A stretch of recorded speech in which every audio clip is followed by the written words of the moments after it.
മലപ്പുറത്ത് അനധികൃത പാമ്പ് പ്രദർശനം നടത്തിയവർക്കെതിരെ ഫോറസ്റ്റ് നടപടി. പാമ്പുകളെയും പ്രചാര വസ്തുക്കളെയും വനംവകുപ്പ് കസ്റ്റഡിയിലെടുത്തു.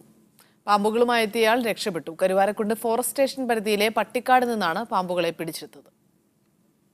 ഉഗ്രവിഷമുള്ള 28 പാമ്പുകളും 30ഓളം മുട്ടകളുമാണ് വനംവകുപ്പ് ഉദ്യോഗസ്ഥർ കണ്ടെടുത്തത്. പട്ടിക്കാട് ജാമിയ നൂരിയ കോളേജിന്റെ സമ്മേളന നഗരിയിലായിരുന്നു പ്രദർശനം. മലപ്പുറം ഹംസ എന്നയാളാണ് പാമ്പ് പ്രദർശനം നടത്തിയിരുന്നത്. വനംവകുപ്പ് ഉദ്യോഗസ്ഥരെ കണ്ട് ഇയാൾ പിടികൊടുക്കാതെ രക്ഷപ്പെടുകയായിരുന്നു.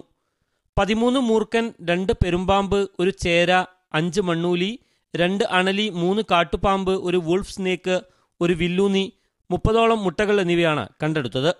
മുട്ടകളുടെ തോടുകളും വ്യാജമുട്ടയായി ഇദ്ദേഹം പ്രദർശിപ്പിച്ചിരുന്നു. വന്യജീവികളെ വേട്ടയാടൽ, പീഡിപ്പിക്കൽ, കൈവശം വെക്കൽ തുടങ്ങിയിട്ടുള്ള കുറ്റങ്ങൾ ചുമത്തി പ്രതിക്കെതിരെ കേസെടുത്തിട്ടുണ്ട്. വന്യജീവികളെ വെച്ചിട്ട് പബ്ലിക്കായിട്ട് വനംവകുപ്പിന് അനുമതിയില്ലാതെ ബോധവൽക്കരണം നടത്താൻ പാടില്ല.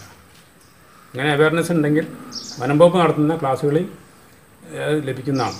പാമ്പുകളെ സംരക്ഷിക്കുന്ന കേന്ദ്രങ്ങളിൽ അവിടെയൊക്കെ തന്നെ ക്ലാസ്സുകൾ ലഭിക്കാറുണ്ട്. ഒളിവിൽ പോയ പ്രതി സംസ്ഥാനത്തിന്റെ വിവിധ ഭാഗങ്ങളിൽ നേരത്തെ പാമ്പ് പ്രദർശനം നടത്തിയിരുന്നതായി കണ്ടെത്തി.